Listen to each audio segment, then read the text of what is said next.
Amen. On va ensemble vers le message ce matin. Est-ce qu'on peut prendre un instant pour prier, pour disposer nos cœurs à cela et que Dieu continue d'œuvrer, de travailler avec force et autorité dans nos cœurs et dans ce lieu encore. Sois loué, sois béni, Seigneur. Seigneur, tu disposes nos cœurs maintenant, Seigneur. Seigneur, nous avons célébré ton nom, nous sommes aussi, Seigneur, ce matin dans cette prosternation de cœur, Seigneur, parce que nous ne pouvons pas considérer, Seigneur, ta victoire sans, Seigneur, mon Dieu, ce par quoi tu es passé pour l'accomplir, Seigneur. Mais Seigneur, notre Dieu, nous voulons avec toi célébrer la victoire ce matin.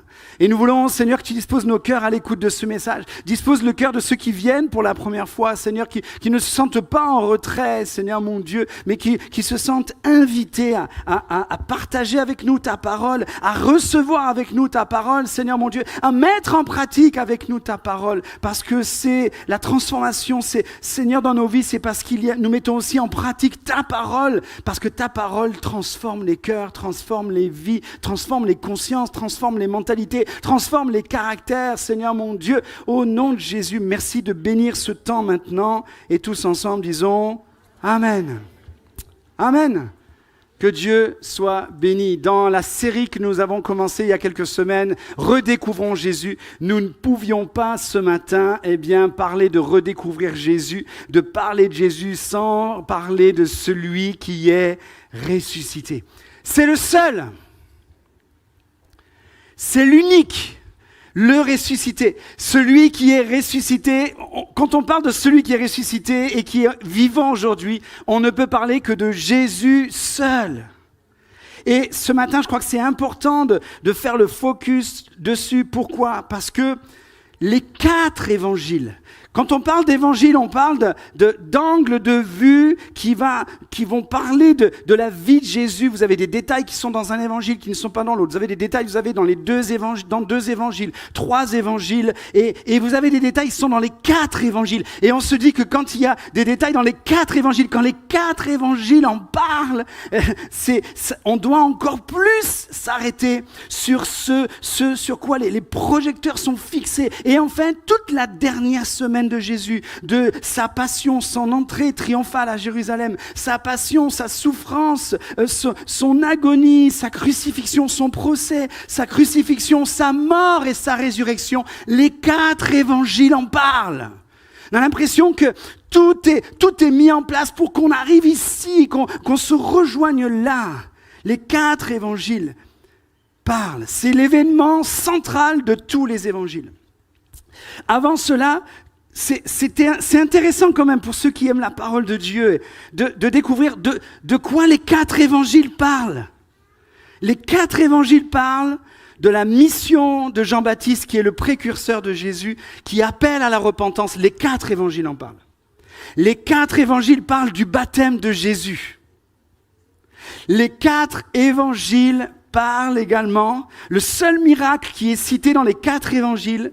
Et il y a des enfants au milieu de nous ce matin. Les enfants, je voudrais vous dire une chose, le Seigneur, il a bien fait les choses parce que le seul miracle que les 4 évangiles parlent ensemble, c'est celui qui a été accompli par le cœur d'un enfant qui a donné ses 5 pains et ses 3 poissons et avec lesquels Jésus a multiplié les pains et les poissons pour une foule de 15 000 personnes. C'est le seul miracle. Il y a plusieurs miracles, mais là, l'appel à la repentance, le baptême, le miracle de Dieu accompli et toute l'œuvre pour laquelle cela est possible, voilà ce qui est centralisé. Et si nous avons quelque chose à retenir ce matin, nous avons l'essentiel pour pouvoir rencontrer Dieu et marcher encore avec lui. Mais ce matin, c'est bien de la résurrection du Seigneur que je veux partager. Et je vous invite avec moi à ouvrir la Bible. Et on va lire ce passage que l'on trouve dans Luc chapitre 24 et au verset 1er. Le dimanche, le premier jour de la semaine, le dimanche. Les 4 évangiles disent le dimanche.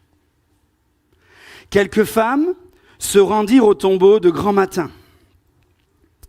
Elles découvrirent que la pierre du tombeau où était Jésus pendant 3 jours, a été enlevé, a été roulé, a été ôté. Les 4 évangiles parlent de la pierre qui a été ôtée. Elles découvrirent que la pierre avait été roulée de devant le tombeau. Elles entrèrent, mais elles ne trouvèrent pas le corps du Seigneur Jésus.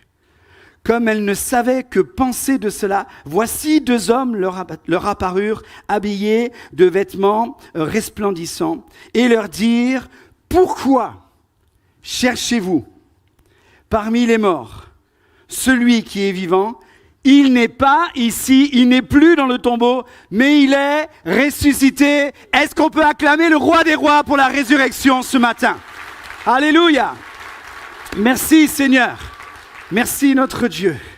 Il n'est pas ici, mais il est ressuscité. Pourquoi cherchez-vous parmi les morts celui qui est ressuscité? Le dimanche, il faut réaliser, on acclame ce matin gloire à Dieu. Autant la semaine dernière, on était dans un message de prosternation. Ce matin, on va vers un message d'acclamation. Mais les deux ne peuvent pas être dissociés. Parce qu'on ne peut pas acclamer le ressuscité sans penser à sa mort, et on ne peut pas vivre en tant que ressuscité sans passer par la mort. Donc les deux. Et quelle mort! Je refais juste un focus un instant. Le dimanche de la résurrection, eh bien, succède la Pâque la plus sombre de l'humanité, la plus sombre de l'histoire, celle qui a généré le plus de tristesse, de moquerie, tout était confronté entre l'innocence de Jésus et la condamnation que certains avec hargne voulaient lui donner, les pleurs qui étaient là, les rires de ceux qui voyaient mourir Jésus, les pleurs de ceux qui l'aimaient, qui étaient là, et puis cette désillusion totale. Les 3 jours que Jésus est resté dans le tombeau, ça a été pour ceux qui ont été auprès de Jésus, ceux qui ont accompagné Jésus, ceux qui ont été au bénéfice du miracle de Jésus, les moments les plus sombres, la Pâque la plus sombre.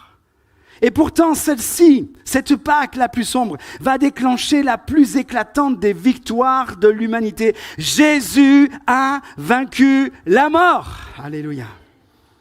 Il n'est pas ici, il n'est plus dans le tombeau, il en est sorti. Alléluia. Et j'aimerais rappeler ce matin que Jésus est entré et resté 3 jours dans le tombeau pour que nous en sortions avec lui, les amis. Alléluia.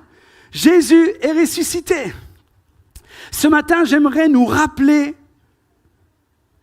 que c'est parmi les vivants que nous devons être trouvés et non parmi les morts. Et si tu n'as pas encore vécu une action de Jésus dans ton cœur, tu n'as pas encore vécu le sens de sa mort et de sa résurrection, c'est le bon moment pour l'entendre et pour faire l'expérience et le découvrir.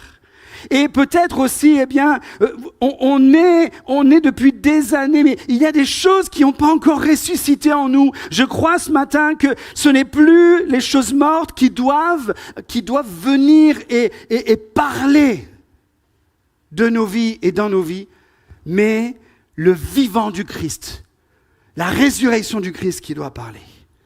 Et ce matin, peut-être, je ne sais pas à quoi vous vous attendiez dans le message ce matin. Bon, moi, j'espère que vous attendiez à ce qu'on parle de la résurrection. Voilà. Mais j'aimerais qu'on fasse un focus. Ce que Jésus a accompli, tout a été fait pour accomplir pour nous. Tout ce que Jésus s'est abaissé, c'est pour venir nous chercher, pour nous être élevés avec lui. Et j'aimerais qu'on puisse faire 3 focus ce matin. 3. Sur les 3 résurrections que Jésus a accompli. Dans ses miracles, il a guéri les aveugles, il a guéri les muets, il a guéri les sourds, il a guéri les paralytiques. Il y a des régions où il a guéri tous les malades, toutes les infirmités. Et il y a 3 exemples de 3 résurrections. Et la première, ça va être la résurrection d'un fils. Et on va voir ensemble dans cette résurrection le cortège de la vie face à celui de la mort. Et on va voir quel éclaircissement on peut en tirer. Sur chacune des résurrections, vous comprenez ce matin que le temps ne sera pas assez long pour pouvoir parler en détail des 3 résurrections. On va citer les 3 résurrections, mais on va s'arrêter sur ce que le Saint-Esprit a mis sur mon cœur pour nous ce matin. Et dans cette première résurrection, qui parle de la résurrection d'un fils dont on va lire le récit maintenant, on va voir ensemble que la résurrection en Christ nous permet de voir que le cortège de la vie peut rencontrer celui de la mort. Nous sommes dans l'évangile de Luc, au chapitre 7, au verset 11, entre versets 11 et 15. Il est dit que Jésus alla dans une ville appelée Naïn. Ses disciples et une grande foule faisaient route avec lui. C'était un cortège de joie, un cortège de vie, parce que Jésus accomplissait des miracles. Lorsqu'il fut près de la porte de la ville de Naïn, voici, on portait en terre un mort, un fils unique de sa mère qui était veuve. Et il y avait beaucoup de gens de la ville, beaucoup de gens avec Jésus, beaucoup de gens de la ville de Naïn qui allaient là enterrer ce fils unique de cette femme veuve. Le Seigneur Jésus, l'ayant vu, croise la route de cette femme, fut ému de compassion pour elle et lui dit « Ne pleure pas ». Il s'approcha et toucha le cercueil. Ceux qui le portaient s'arrêtèrent et Jésus dit « Jeune homme, je te le dis, lève-toi ». Et le mort s'assit et se mit à parler. Jésus le rendit à sa mère et tout le monde devrait dire « Amen ». Amen. Bien-aimé, la résurrection d'un fils. Jésus part de Capernaum avec ses disciples et une grande foule qui faisait route avec lui. C'était un cortège de vie, comme je disais il y a un instant. C'était un cortège de joie, c'était un cortège de réjouissance, de rire, plein d'enthousiasme et d'acclamation. Et dans une ville voisine, Naïn, c'est tout le contraire qui se passe. C'est un jour de deuil. Une maman veuve, solobataire, veuve, c'est solobataire, elle n'a plus de mari. Elle enterre ce qui lui restait de plus précieux, qui vient de mourir en elle, son fils unique. Là, c'est le cortège de mort, des pleurs, de la tristesse, des cris, de douleur, de la peine et de l'incompréhension. Et le cortège de la vie qui est avec Jésus va rencontrer ce cortège de la mort avec cette maman. Et Jésus ne va pas rester indifférent. Jésus ne reste pas indifférent à la douleur de cette maman.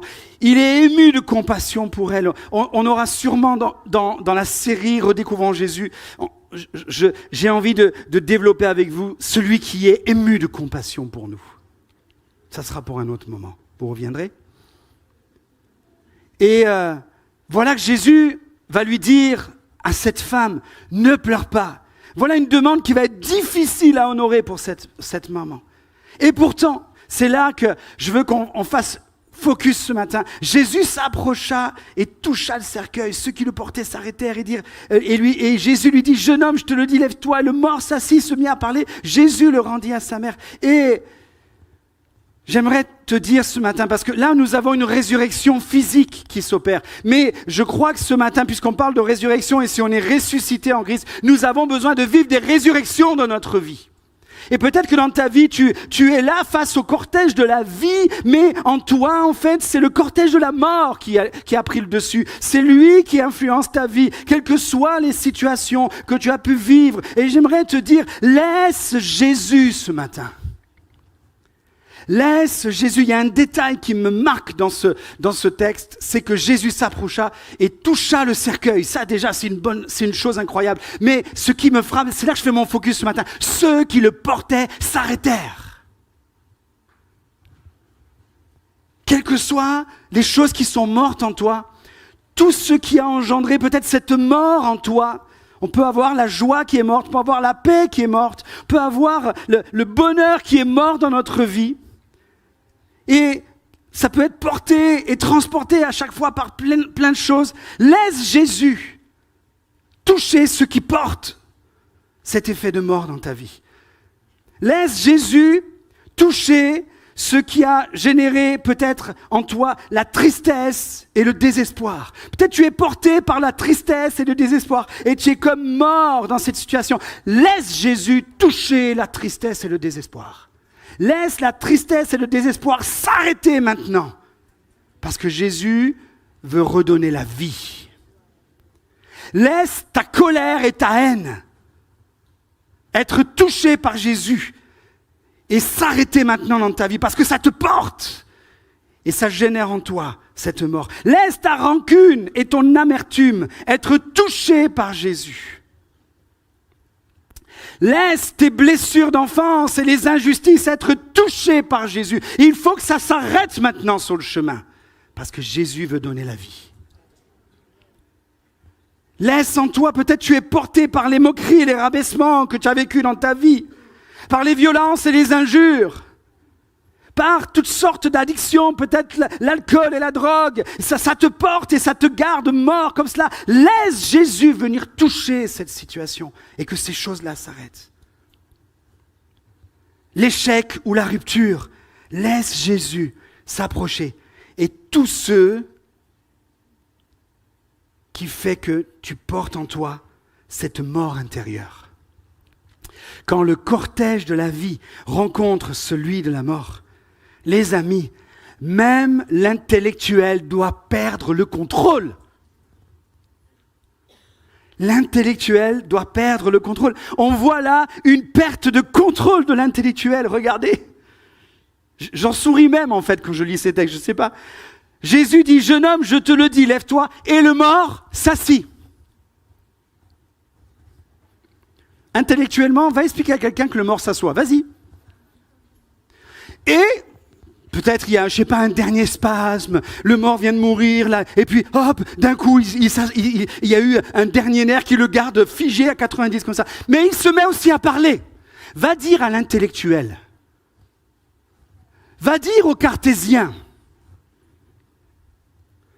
Et le mort s'assit et se mit à parler. Il y a une perte totale du contrôle de l'intelligence, du contrôle. Il y a un lâcher-prise total. Et le clou, le pompon, c'est que c'est écrit par un médecin. Ces paroles sont écrites par un médecin. Même le médecin, il écrit, le mort s'assit, il se mit à parler. Même lui, en fait. Tout ce qu'il a reçu d'enseignement dans la médecine, il est dépassé par ça. Les amis, je crois que Jésus, ce matin, est capable de ressusciter tout ce qui est mort en toi et tout ce qui porte ta mort. En un instant, le cortège de la vie peut être face à celui de la mort, mais c'est le cortège de la vie qui a remporté la victoire et qui gagne toujours.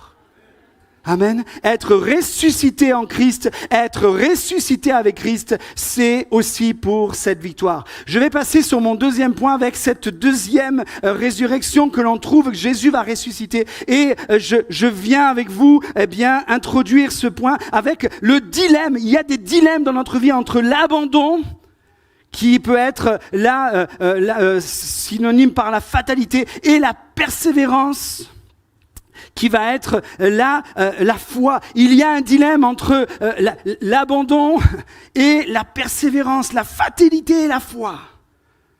Et là, j'aimerais lire avec vous un récit d'une deuxième résurrection. On a vu un jeune homme que Jésus a ressuscité. Là, on va voir une jeune fille. On lit dans Luc chapitre 8, verset 41. « Voici qu'un homme arriva du nom de Jairus. » Là, c'était un papa. Tout à l'heure, la maman de Naïn, on n'avait pas son nom.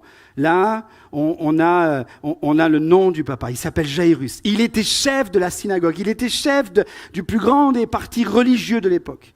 Et il vient, ce papa, c'est plutôt le papa qui vient se jeter. Il est écrit, c'est le chef de la synagogue, mais c'est le papa qui vient se jeter aux pieds de Jésus et lui supplia de venir dans sa maison, d'entrer dans sa maison, parce qu'il avait une fille d'environ 12 ans qui était mourante.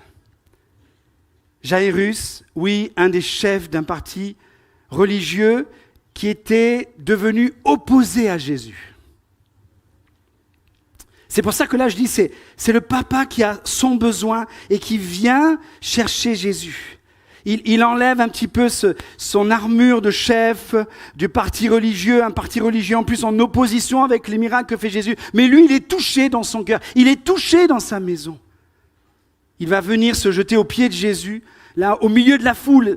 Il n'en a plus rien à faire du qu'en dira-t-on. Il veut juste que sa fille soit sauvée. Et il va supplier Jésus de venir prier pour sa fille qui est sur le point de mourir. Alors que Jésus accepte cette demande et va se mettre en route avec lui, ils vont être retardés par l'audace d'une femme, l'audace de foi et la guérison d'une femme qui était malade depuis 12 ans. Je ne vais pas m'arrêter sur ce récit, mais Jésus est retardé pendant un temps par l'audace d'une femme qui a été guérie là, instantanément, en touchant le bord du vêtement de Jésus. Et elle était malade aussi depuis 12 ans. C'est fou, c'est point commun. Une fille de 12 ans sur le point de mourir et une femme depuis 12 ans malade qui vient d'être guérie. Et après que celle-ci fut guérie et que Jésus reprend sa route vers la maison de Jairus, voilà ce qui se passe. Luc chapitre 8, verset 49. Alors survint de chez Jairus quelqu'un disant « Jairus, trop tard. Ta fille est morte, n'importune plus le maître. » Il y a des versions, c'est « ne dérange plus le maître »,« n'importune plus le maître ». Même si je sais qu'il y avait les enfants au milieu de nous, ce matin, ils vont rien comprendre, « n'importune plus le maître », je sais c'est quoi ce langage. Mais juste, j'ai envie de dire, importuner quelqu'un, c'est le fatiguer d'une manière continue. C'est persévérer jusqu'à obtenir quelque chose.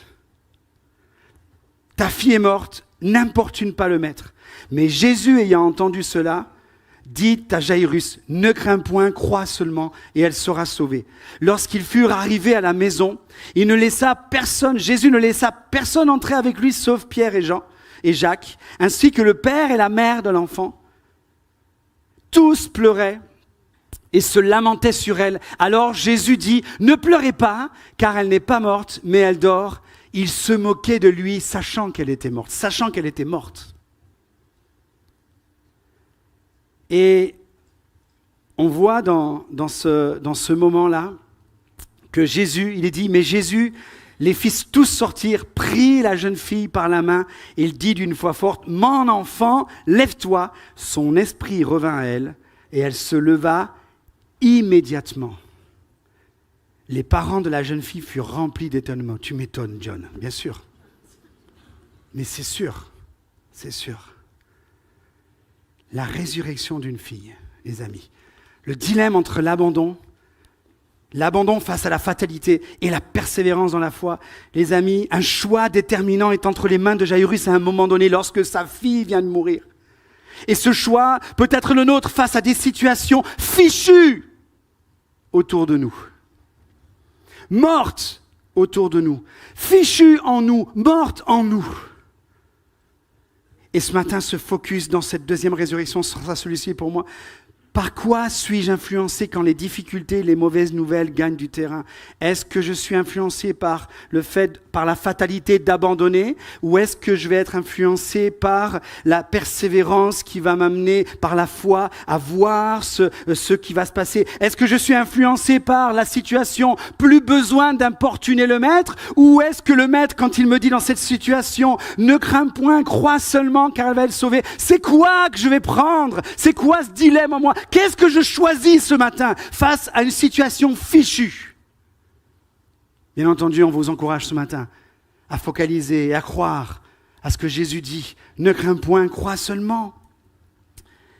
Face à ta situation, face à ta circonstance, face à une situation particulièrement compliquée, quelle qu'elle soit, dans le couple, à la maison, au travail, dans la vie, ne sois pas influencé par l'abandon, l'envie d'abandonner, par la fatalité, plus besoin d'importuner le maître, mais sois influencé par le ne crains point, crois seulement de Jésus, qui a en son pouvoir la possibilité de ressusciter ce qui est mort.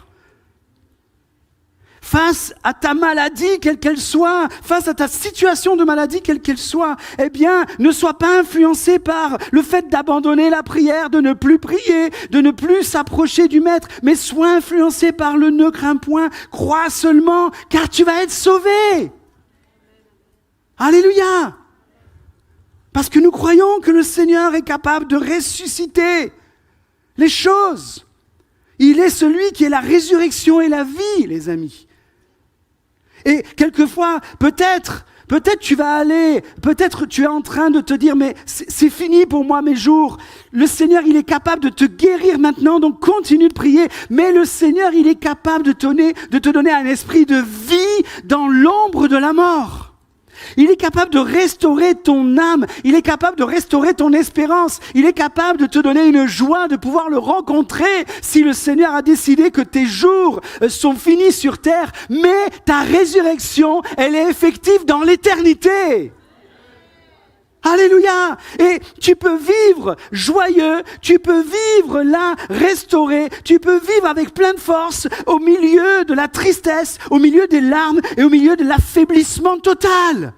Gloire à Dieu, parce que tu ne regardes pas dans ce qui va t'amener vers la mort, mais tu regardes vers celui qui t'amène à la vie. Alléluia. Je vais faire un peu la vie par là, parce que depuis tout à l'heure, je m'aperçois que je suis dans la défaite ici et dans la victoire ici. Donc, dans celui qui pourrait, ne te laisse pas influencer par celui qui veut te tirer vers la mort, mais celui qui veut te tirer vers la vie. Alléluia. Et là, vous êtes contents. Ouais, c'est bon aussi. Alléluia. Fais sortir de ton cœur, de tes pensées, les moqueurs, ceux qui disent c'est mort, les fatalistes, les perturbateurs du courage, tous les incrédules face aux paroles inspirantes de Jésus qui vient te dire ne crains point, crois seulement. Jairus, merci d'avoir fait le bon choix. Merci d'avoir mis tout le monde dehors. Merci d'avoir été dans l'intimité avec Jésus.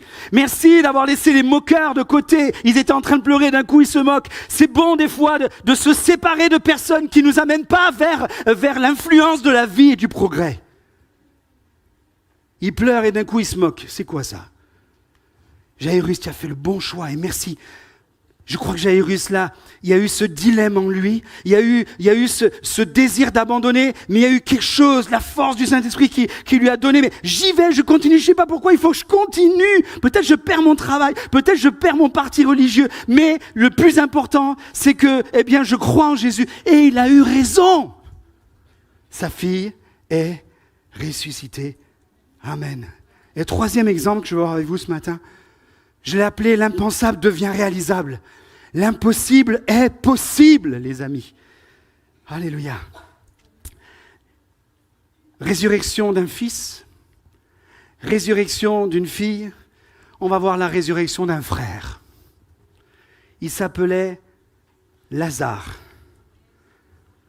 Voilà que Lazare va mourir. Lazare faisait partie de cette famille qui habitait une ville qui s'appelait Béthanie.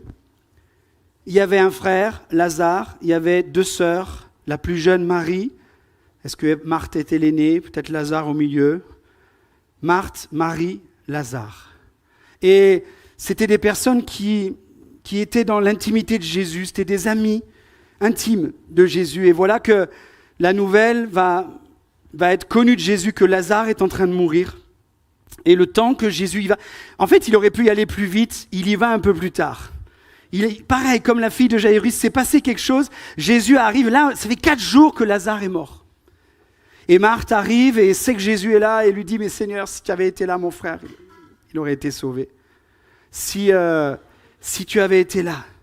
Marie, pareil, si tu avais été là, Seigneur, ils sont là, ils viennent chercher consolation. Et voilà, on est dans cette situation. Marthe est en train de pleurer, Marie est en train de pleurer. Jésus la voyant pleurer. On est dans Jean chapitre 11, verset 33, je prends mon texte maintenant. Jésus la voyant pleurer, elle et les Juifs qui étaient venus avec elle, frémit en son esprit et fut tout ému. Il est ému. Et il leur dit, où l'avez-vous mis? Ils arrivent devant la tombe de Lazare. On est dans une situation de cimetière, ok? Jésus, il arrive là, et il lui dit, voilà, viens voir, Seigneur, il est là. Quand Jésus arrive, avec Marie qui pleure, Marthe, sûrement, vous savez, quand on arrive peut-être à ce moment où on a mis en terre un des proches, c'est un moment où les émotions remontent. Jésus pleura. Les amis, dans Jean chapitre 11, verset 35, on a le plus court verset de la Bible. Franchement, tu n'as pas d'excuse ce matin. Tu ne peux pas dire, je ne connais pas un verset dans la Bible. Tu ne peux pas dire, je ne peux pas retenir ce verset, c'est trop dur, c'est trop compliqué la Bible. Jean 11, 35. Jésus pleura. Ça me touche que Jésus pleure. Vous savez pourquoi ça me touche que Jésus pleure? Parce que Jésus, nous on connaît toute la fin de l'histoire. Je suis en train de vous parler dans mon troisième point, la résurrection d'un frère. Donc, automatiquement, Lazare va ressusciter. Jésus sait que Lazare va ressusciter. Jésus sait qu'il va ressusciter Lazare. Mais il pleure. Pourquoi tu pleures, Jésus? Tu vas le ressusciter. Parce que Jésus sait pleurer avec ceux qui pleurent. Jésus est touché par ceux qui pleurent. Et Jésus pleure avec ceux qui pleurent. Même s'il sait que la victoire peut être effective dans quelques heures, Jésus est touché par nos émotions. Jésus s'associe à nos émotions. Jésus vient et il pleure avec toi. Jésus, la suite nous dit, frémissant de nouveau en lui-même, eh bien, se rend au sépulcre, c'était une grotte. Et une pierre était placée devant, c'était la manière dont étaient faits les tombeaux. Jésus dit, ôtez la pierre. Marthe, la sœur du mort, eh oui, à un moment donné, elle réfléchit quand même, intellectuellement.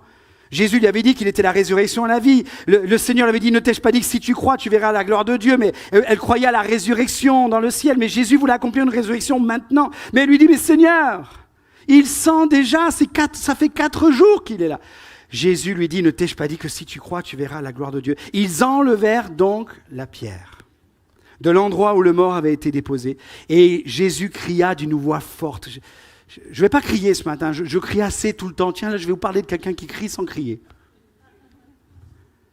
Mais j'aimerais, quand on va arriver dans le ciel, qu'on va peut-être avoir toutes les vidéos de ce qui s'est passé dans l'histoire, j'aimerais arriver à ce moment-là, voir comment ça se passe, Jésus qui crie devant un tombeau, qui crie plus fort.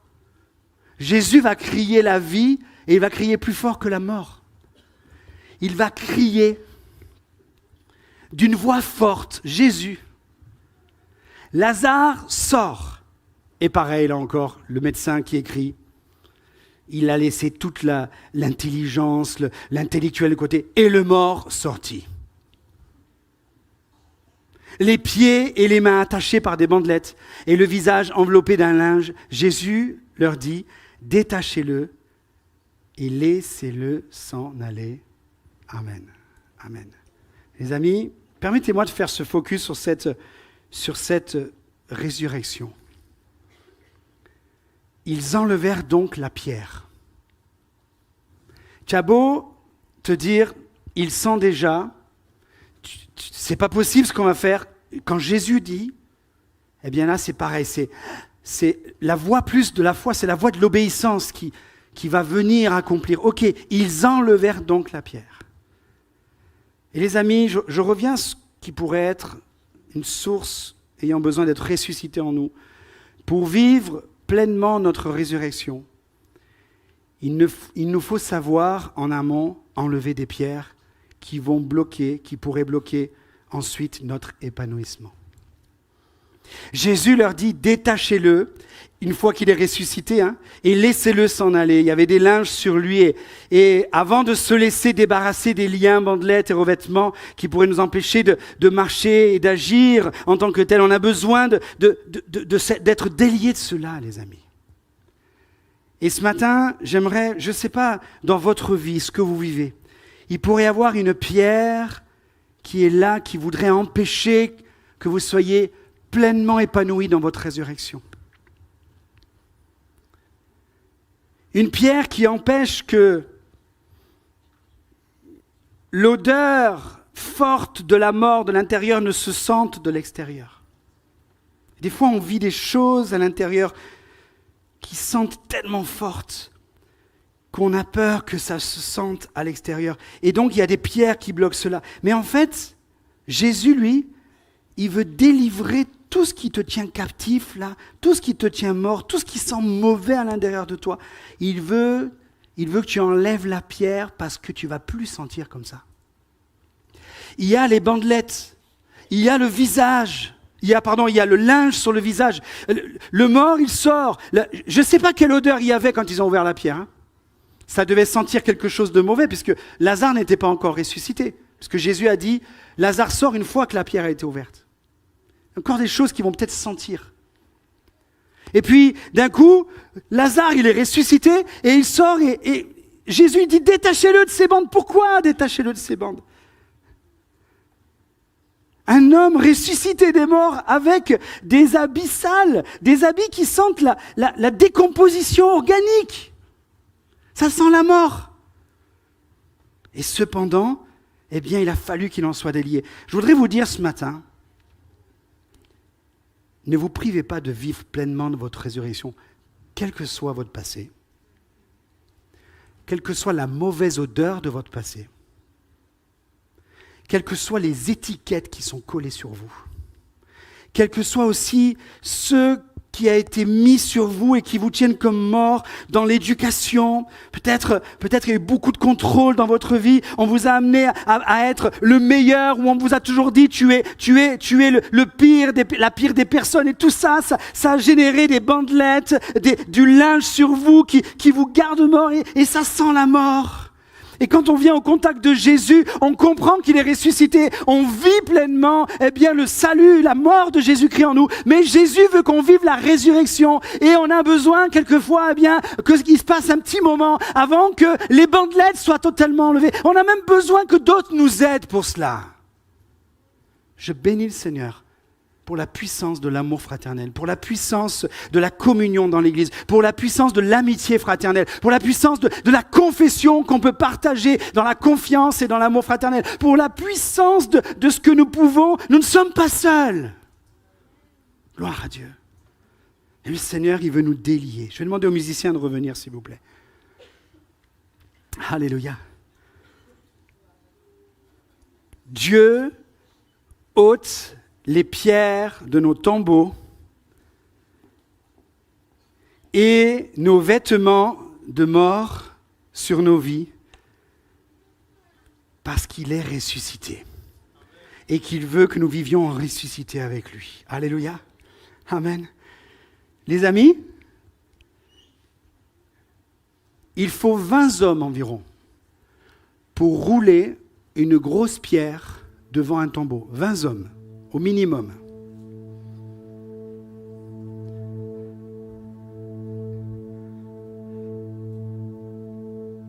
À Dieu, rien n'est impossible.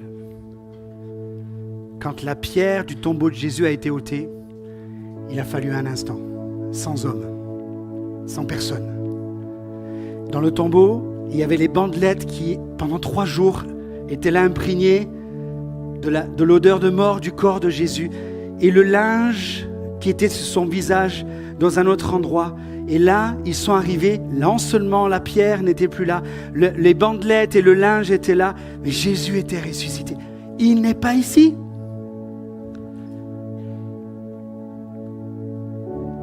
Je me suis dit, Seigneur, si 20 hommes sur la terre doivent faire quelque chose et en un instant dans le ciel, toi tu l'accomplis, j'ai envie de nous dire ce matin, à Dieu rien n'est impossible. Ce qu'il faut accomplir avec 20 hommes sur la terre, Dieu l'accomplit en un instant du haut des cieux. Et il peut le faire pour toi ce matin. Il veut le faire pour toi ce matin. Amen. En un instant, il peut t'amener dans un processus de résurrection. Gloire à Dieu. Amen. Que Dieu soit béni. Je conclus. Et c'est en ça que je voudrais qu'on finisse ce matin cette célébration sur la résurrection. Christ est ressuscité pour que nous soyons ressuscités avec lui. Mais également, si nous sommes ressuscités en Christ, nous avons le devoir de partager Christ afin que d'autres soient ressuscités aussi. Et j'aimerais que les résurrections que nous avons vues ce matin d'un mode physique, on va dire, corporel dans la Bible, nous puissions les analyser, les mettre en pratique d'un mode spirituel, au niveau de notre âme et de notre esprit. Et ce que nous lisons là, bien entendu, Jésus a donné le pouvoir à ses disciples de ressusciter les morts, mais je crois que, nous avons aussi reçu ce pouvoir, puisque Jésus appela ses disciples, il va les équiper. Et je vois là le rôle de l'Église aujourd'hui, et le rôle de l'Église qui est composé d'hommes et de femmes ressuscités en Christ. Alléluia. Jésus appela ses 12 disciples et leur donna le pouvoir de chasser les esprits impurs, de guérir toute maladie et toute infirmité. Et il leur dit plus tard, allez, guérissez les malades, ressuscitez les morts, purifiez les lépreux, chassez les démons. Et le Seigneur a permis que ses disciples accomplissent ces miracles en son nom. Alléluia. Et si aujourd'hui il est ressuscité, alors aujourd'hui les amis, nous avons ce pouvoir aussi, non seulement de ressusciter avec lui, de ressusciter en lui, mais en le partageant, nous avons le pouvoir de pouvoir ressusciter les autres. Alléluia! Amen! Christ est ressuscité. Je suis, dis-le, pas que moi, je suis ressuscité avec lui. Tu peux vivre la puissance de la résurrection ce matin. Je crois à l'action de Dieu qui veut agir et qui nous donne autorité en son nom sur notre quotidien. Tu peux ressusciter quelque chose qui est mort dans la vie d'une personne qui t'entoure, dans ton travail, dans ta famille, simplement en priant pour lui ou pour elle. Simplement en rendant témoignage, simplement en l'invitant à venir et être au milieu de la présence de Dieu. Et Dieu est capable là de pouvoir agir dans ce lieu. Même je vois un enfant qui est comme ça, allongé par terre, qui me regarde avec attention. Quelle que soit la position dans laquelle tu te trouves dans ton cœur, le Seigneur veut agir. Amen. Je sais qu'il y a mon papa ce matin. Il est où il est là, mon papa? Je vois Marie, Jean. Vous êtes là? Il est où? Il est là-bas. Ça va, papa? Amen. Ariel aussi. Les amis, ma résurrection, j'étais le premier de ma famille. J'ai aucune gloire à ça. Je suis le premier de ma famille à avoir accepté Jésus dans mon cœur et avoir compris et avoir vécu la résurrection de Christ à travers la transformation de ma vie. Et dans ma famille, au contact de quelqu'un qui a été touché, transformé, en cours de transformation,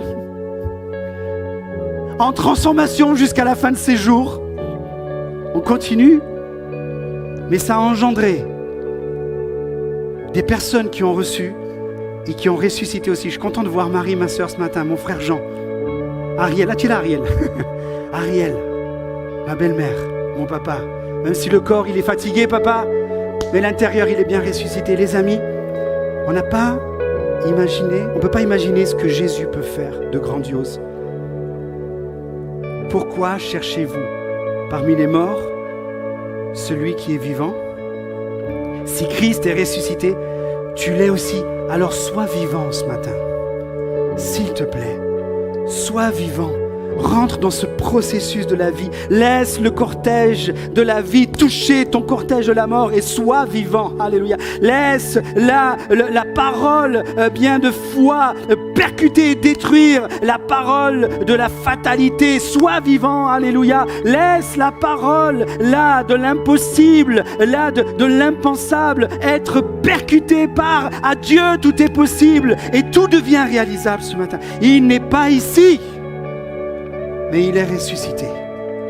Il n'est pas ici, mais il est ressuscité. Je termine, ça me frappe la pensée. Mais les amis, en tant que ressuscité en Christ, il y a des endroits où on ne doit plus être.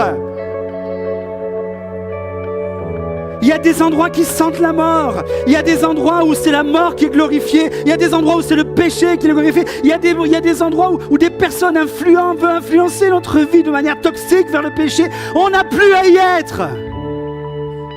Parce que le Christ, il n'y est pas. Il n'est pas là où il y a la mort. Il est là où il y a la vie. Et donc le ressuscité en Christ, il n'est pas là où la mort est glorifiée. Il est là où la vie est honorée, où la vie a été accomplie, où la vie a été accomplie. Alléluia. Où la vie a été accomplie aussi.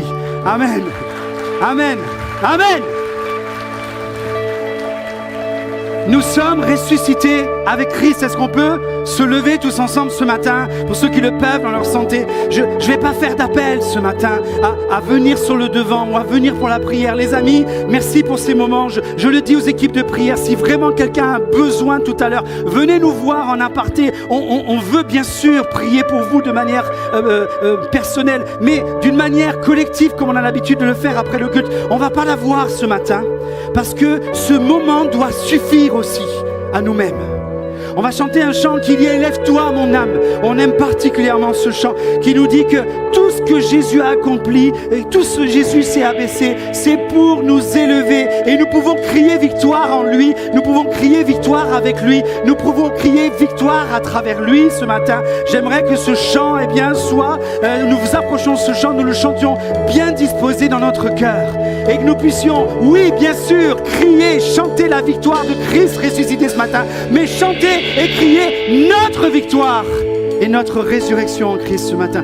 Je veux ce matin que dans le monde spirituel, des chaînes tombent, que des liens soient enlevés, que des pierres soient ôtées, alléluia, que des influences de vie viennent nous percuter et nous redonnent envie de courir, alléluia, et de croire en la vie, parce que nous sommes l'Église de Jésus-Christ, le ressuscité. Alléluia. Amen. Amen. Amen. On y va les amis. Alléluia. Gloire à Dieu. Merci notre Père. Oh Jésus. Merci Seigneur. On s'approche de toi. On vient dans la résurrection du Christ ce matin. Alléluia.